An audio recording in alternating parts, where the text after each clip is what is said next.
I think the project achieved quite a lot in the different 4 countries, considering also that interventions have been very different. As you can see also from the discussion, the needs in terms of energy are also different. Considering the amount of time that was available and also the funding available and the fact that the project is holistic, it doesn't only look into infrastructure but also capacity building and policy interventions, I think it was pretty successful. When I arrived to Samoa, you could not see any electric cars.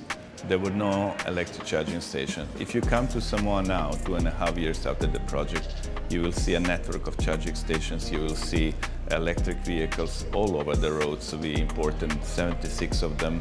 You will see even electric boats operating between the main island and the small islands.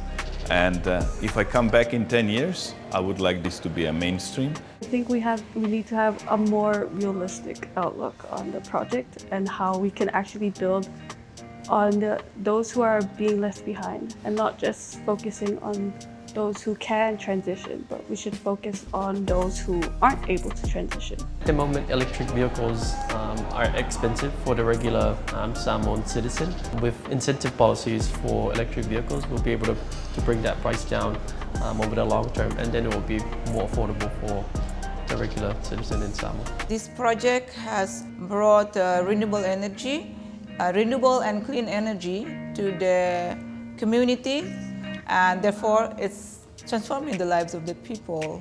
Before we provide the solar kits to their households, sometimes they must be study at night, use the candles.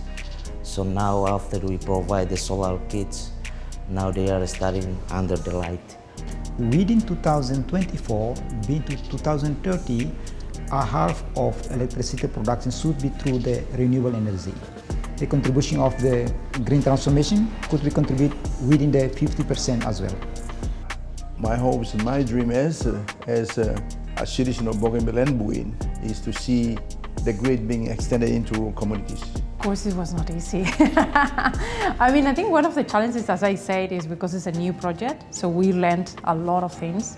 But one of the things for sure is logistics, right? Logistics, procurement, local capacity. It was difficult to find people that can, handle a project like that. People who are known in the community and respected that are involved at the start. And therefore, when the community see their leader taking lead in providing such service, they will follow to provide the support that's needed. Complete a project like this, it gives us an indication of how we can tailor specific documentation to help the government guide the industry. My dream is actually to electrify most of the very remote areas in Vanuatu. 100% renewable energy generation by each and every household in Vanuatu. By 2030, that is a bit ambitious, but we are looking into 2030 as our plan.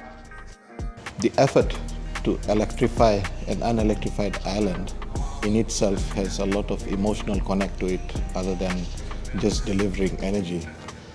It started off as a project to just deliver a pico hydro, but when you go through the consultations, you realize people have waited for over 60 years for electricity.